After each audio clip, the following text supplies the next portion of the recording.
히브리서 13장 18절에서 25절입니다.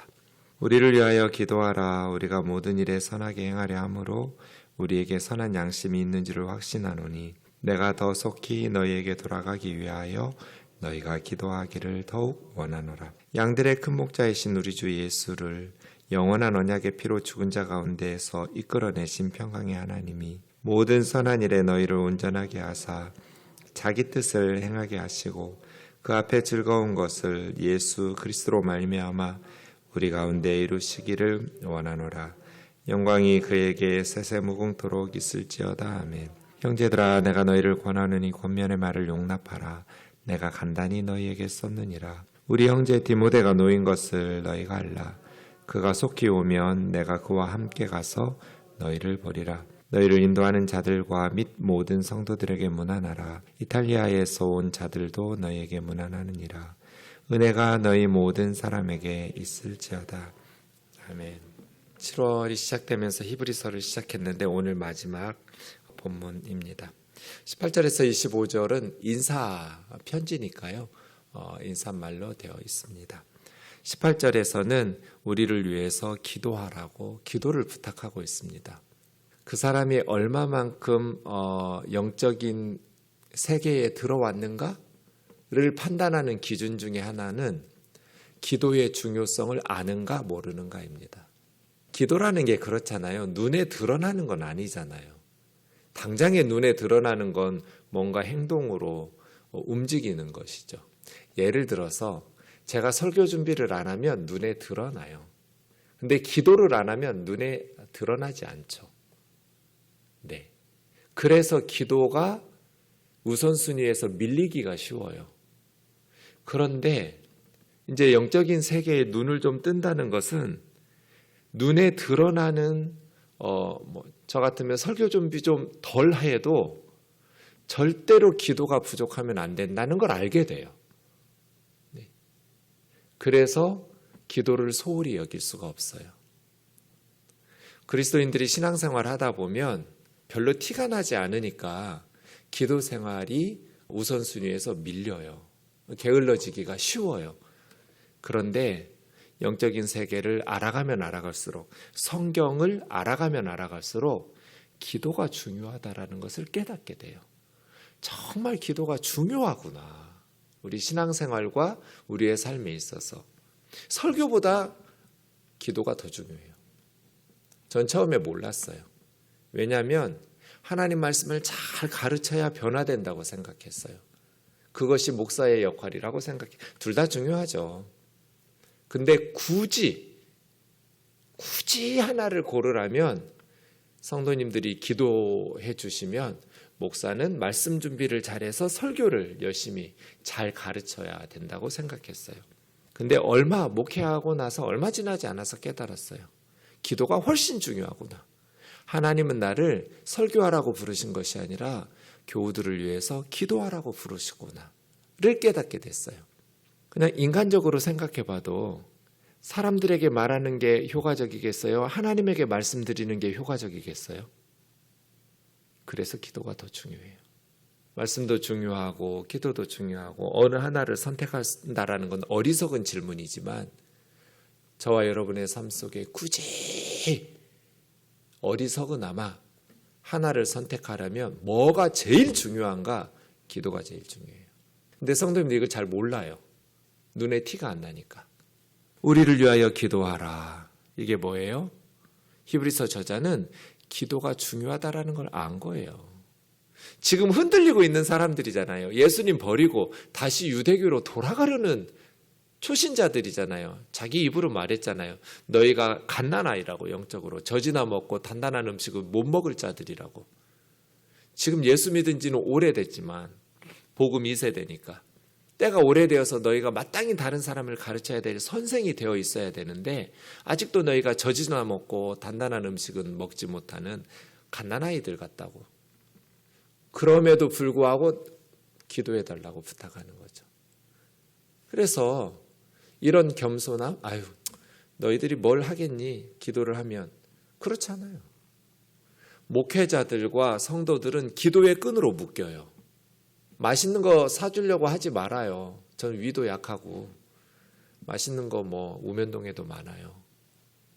그런데 기도의 끈으로 묶여 있어야 돼요. 그래야 사탄이 우리 우면동 교회를 무너뜨리지를 못해요.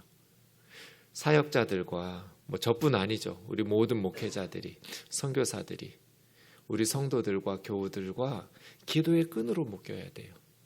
그때 성령의 교통하심, 성령의 하나되게 하심과 강력한 하나됨을 이루어서 사탄의 나라를 무너뜨리고 예수 그리스도의 나라를 건설할 수 있게 되는 것이죠. 그래서요, 사역자들에게 가장 좋은 선물은 기도해 주는 거예요. 우리를 위하여 기도하라. 이 말 속에 우리가 배워야 될 것들이 있어요. 목회자들뿐 아니죠? 여러분도. 제가 늘 5명씩은 고르라고 그러잖아요. 연말이 되면 매일 여러분 이름을 불러가면서 기도해 줄 5사람을 확보하라고. 그리고 그 사람들을 소중히 여기라고. 해마다 기도 제목을 주라고. 나 위해서 올해는 이렇게 기도해 달라고. 그러면 절대로 영적으로 밀리지 않을 거라고. 날마다 5명만 여러분 이름을 불러가면서 기도해 주는 사람이 있으면 죄 짓는 일을 하지 않는 이상 절대로 영적으로 밀려서 열매 맺지 못하는 일은 없을 거라고. 애들이 공부한다고 다 명문대학 들어가요? 다 원하는 거 이루어요? 노력한다고 다 열매 거두나요? 아니요. 기도가 있어야 돼요. 기도가. 그래서예요. 항상 여러분이 기도를 하는 사람이 돼야 되고 기도를 부탁하는 사람이 돼야 돼요. 나 위해서 기도해 달라고. 우리가 모든 일을 선하게 행하려 함으로 우리에게 선한 양심이 있는지를 확신하노니 사역자들은 양심에 거리낌이 없어야 돼요. 자기 스스로. 그리고 다른 사람들이 볼 때 선한 일을 행하려 함으로 선한 양심이 우리에게 있는 줄 확신하노니 내가 더 속히 너희에게 돌아가기 위하여 너희가 기도하기를 더욱 원하노라. 지금 불가피하게 공동체를 떠났는데 지금 문제가 해결이 안 되니까 돌아갈 수가 없는 거예요. 그래서 그 걸림돌들이 좀 제거돼서 속히 돌아갈 수 있기를 기도해 달라는 것이죠. 20절은 축복인데요. 양들의 큰 목자이신 우리 주 예수를 영원한 언약의 피로 죽은 자 가운데 있어 이끌어내신 평강의 하나님이, 제가 언제나 세례할 때 이 말씀으로 축복해요. 세례 베풀고 양들의 큰 목자이신 우리 주 예수를 영원한 언약의 피로 죽은 자 가운데서 이끌어내신 평강의 하나님이. 원문으로 보면 평강의 하나님이 맨 처음에 나와요. 그래서 축복이라는 것은 하나님을 부르면서부터 시작하거든요. 누가 우리에게 복을 주시는가? 진정한 평강이 무엇인가? 하나님으로부터 오는 거죠. 하나님께서 우리의 마음, 불안하게 살고 싶은 사람 어디 있어요? 근심 걱정하면서 막 잠을 못 자고 수면제 먹고 싶은 사람이 어디 있고, 불안해가지고 약 먹으면서 살고 싶은 사람 누가 있어요? 다 마음의 평강을 누리고 싶고 평화롭게 살기를 원하죠. 그런데 그것은 돈이나 권력으로부터 오는 것이 아니라 하나님으로부터 오는 것이죠. 평강의 하나님이 양들의 큰 목자이신 우리 주 예수를 영원한 언약의 피로 죽은 자들 가운데서 이끌어내신 분. 양들의 큰 목자이신 예수님이 있으니까 양들의 작은 목자인 목사님도 있는가? 아니요. 큰 목자가 있고 작은 목자가 있다는 것이 아니라 여기서 큰 목자라는 것은 위대하신 목자라는 뜻이에요. 목사도 양이에요. 예수님만 목자예요. 사람 의지하지 말아요. 제가 늘 목사인 저는 목자이신 예수님의 목동의 개라고 설명하잖아요. 양들에게 목자를 이렇게 갖다 딴짓하는 양들 데려다가 목자 앞으로 가고 뒤에서 게으른 양들한테 달려다니면서 여기저기 왔다 갔다 하면서 빨리 좀 가지 목자에게. 그게 딱 목사 역할이에요. 목자이신 예수님의 사역을 돕는 강아지 같은 역할이 목사죠. 우리 주 예수님이 양들의 목자예요. 우리 모두 양이에요. 양은 두 종류가 있어요. 목자의 음성을 듣고 잘 따르는 안전하게 살아가는 지혜로운 양들이 있고, 목자의 음성 귀 기울이지 않고 자기 마음대로 살아가는 위험하기 짝이 없이 인생을 살아가는 어리석은 양이 있어요. 목자이신 예수님의 음성을 늘 귀 기울이고 주님의 음성에 주님의 인도하심에 따르는 지혜로운 양 되기를 원합니다. 죽은 자 가운데서 이끌어내신 평강의 하나님이 모든 선한 일에 너희를 온전하게 하사. 이 온전하게 한다는 카타르티조라는 말은 베드로가 밤새 그물질하고 새벽에 예수님 만날 때 그물을 손질하고 있었죠. 이런 게 카타르티조예요. 밤새 그물질하면 그물이 찢어지고 그랬을 거잖아요. 2000년 전에 그물이 얼마나 튼튼하겠어요. 그러면 그 그물을 기워야죠. 수선하고 고쳐야 돼요. 그래야 그 다음날 또 바다에 나가서 물고기를 잡죠. 이런 거 카타르티조예요. 고치다, 어그러지고 고장나고 찢어진 것을 고치는 것, 그래서 준비하다죠. 평강의 하나님이 뭘 우리에게 준비시켜 주셔요? 모든 선한 일을 할 수 있도록 준비시켜 주세요. 뭐가 모자라면 고쳐주시고, 그래서 선한 일을 할 수 있도록. 네, 카타르티죠. 중요한 단어예요. 그래서 두 가지인데요. 모든 선한 일은 뭐냐면 자기의 뜻을 행하게 하시고, 그러니까 하나님의 뜻을 행하는 게 선한 일이에요. 또 하나, 그 앞에 즐거운 것을 하나님께서 보시기에 기뻐하시는 거예요. 그게 선한 일이에요. 우리 뜻 행하는 게 선한 일 아니고요. 우리가 즐겁게 우리 마음대로 하는 게 선한 일 아니고요. 그게 선한 일일 수도 아닐 수도 있어요. 그런데 우리가 하고자 하는 것이 하나님의 뜻과 일치하는지, 그리고 하나님 보시기에 기뻐하실 일인지, 이게 선한 일인 거예요. 하나님의 뜻을 행하게 하시고, 제가 늘 생은 명이다. 함석헌 선생님이 이야기를 하잖아요. 살아있다라는 것은 하나님의 명령을 수행하는 거다. 내 뜻대로 사는 것이 아니고요. 하나님의 명령, 하나님의 뜻을 실행하면서 사는 사람이 진짜 살아있는 생명을 가진 사람이라는 거예요. 생은 명이에요. 하나님의 명령이죠. 우리 사명 다하면 하나님이 부르세요. 나이가 많아서 80, 90은 돼야 부르시는 거 아니에요. 우리 매형 35살에 하나님이 부르셨어요. 저는 장례식장에서 고백했어요. 사명 다 했다. 짧은 생을 살았지만 자신에게 주신 하나님의 사명을 120% 감당한 사람이에요. 정말 존경스러운 35. 하나님 주신 사명 다하면 하나님 부르시죠. 살아있다라는 것은 하나님이 주신 사명, 하나님의 명령을 수행하는 거예요. 하나님의 뜻을 행하는 거예요. 하나님께서 기뻐하시는 것을 행하는 거예요. 너희 가운데 이루시기를 원하노라. 영광이 그에게 세세 무궁토록 있을지어다. 제가 왜 세례 베풀 때 이 말씀으로 축복을 하냐면, 세례를 베풀고 이제 새로 태어났어요. 그럼 어떻게 살아야겠어요? 모든 선한 일을 행하기에 준비됐다고 보는 거예요. 저는 세례 받았다는 거는. 카타르티조가 된 거예요. 그럼 이제부터는 하나님의 뜻을 행하고 하나님 눈앞에 기뻐하는 것을 행하기를 원하노라. 이보다 더 좋은 축복이 있어요? 세례 베풀 때마다 여러분 이 말씀, 목사님이 어떤 구절로 축복하는지를 확인해 보세요. 저는 언제나 단 한 번도 다른 구절로 축복한 적이 없어요.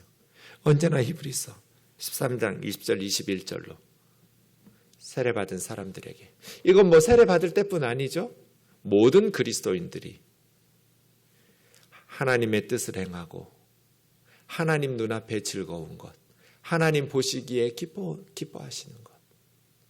부유하든지 가난하든지 많이 배웠든지 조금 배웠든지 건강하든지 아팠든지 어디서든지 우리 생명 다할 때까지 마지막 호흡 그 순간까지 우리는 하나님의 뜻을 행하고 하나님이 보시기에 기뻐하시는 일을 행하는 것을 이루어가기를. 형제들아, 내가 너희를 권하노니 겉면의 말을 용납하라. 겉면의 말은 설교라고 했고, 용납이라는 것은 아네코라는 말은 들어 올리는 거거든요.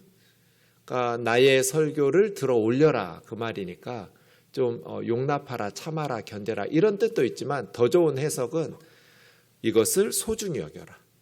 그냥 쓰레기통에 처박아서 땅바닥에 집어 던지지 마라. 위로 들어 올려라. 귀하게 여겨라. 옳은 것으로 받들어라. 주의 깊게 경청해라. 그게 더 좋은 번역이에요. 내가 너에게 간단히 썼느니라. 그 시대에도 히브리서는 굉장히 긴 편지예요. 이렇게 길게 편지 쓰는 사람은 없어요. 로마 제국에서. 거의 드물어요. 그런데 간단하다고 그래요. 왜 그랬을까요? 그만큼 히브리서 저자가 다루는 내용이 심오하기 때문이에요. 너무나 중요하고 히브리서가 담고 있는 주제가 큰 거예요. 멜기세덱의 반차를 따르는 대제사장 예수 그리스도라는 주제는 너무너무 크고 광대한 주제예요. 그래서 자세히 말하려면 더 많이 써야 돼요. 그런데 히브리서 저자가 느낄 때는 지금 간단하게 쓴 거예요. 그래서 저는 너무 안타까워요. 간단하게 쓰지 마시지. 좀 길게 좀 써주시지. 나 같은 사람 위해서. 못 알아들으니까 길게 써주시면 얼마나 좋겠어요. 그죠? 그런데 아이고 우리 목사님 은혜 받으면 1시간도 짧게 느껴지고요. 은혜 못 받으면 10분짜리 설교도 길고 지루해요. 우리 형제 디모데가 놓인 것을 알라. 복음을 위해서 감옥에 간 사람 디모데. 풀려난 거죠. 최근에 석방된 거예요. 투옥되었다가 놓인 것을 알라. 그가 오면 내가 그와 함께 너희에게 갈 거라고.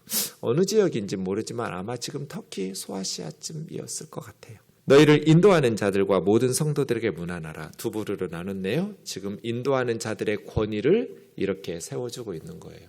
권위 주의는 주의해야 되고 우리가 배격해야 하고 고쳐야 되지만 권위는 존중해야 돼. 이탈리아에서 온 자들이 너희에게 문안하느니라.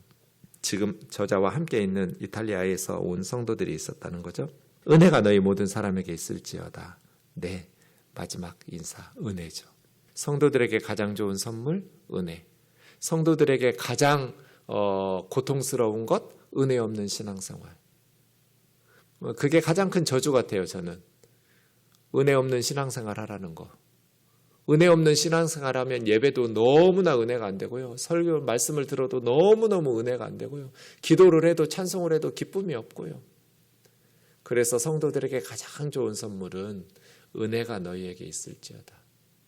자격 없는 우리에게 부어주시는 하나님의 호의, 하나님의 사랑, 하나님의 선물, 은혜예요. 은혜가 우리 우면동 교우들에게 항상 있기를 주의 이름으로 축원합니다. 기도하겠습니다. 사랑하는 예수님, 7월 한 달 동안 히브리서를 묵상했습니다. 하나님, 우리에게 주신 이 심오한 하나님의 말씀, 얼마나 유익한지, 얼마나 우리의 신앙에 도움이 되는지 모릅니다. 이 말씀을 깊이 있게 묵상하며 붙들고 서로를 위해서 기도의 끈으로 묶여서 하나님의 뜻을 행하고 하나님 보시기에 기뻐하시는 선한 열매 풍성한 우면동 교회 되게 하여 주옵소서. 열매 없는 그리스도인으로 살지 않게 하여 주옵소서. 이 세상에서 내 평안과 만족을 위해서 살지 말게 하시고 저 영원한 하나님의 나라 본향을 향해 가는 자임을 우리 믿음의 선배들과 같이 보일 수 있도록 인도하여 주옵소서. 예수님의 이름으로 기도하옵나이다. 아멘.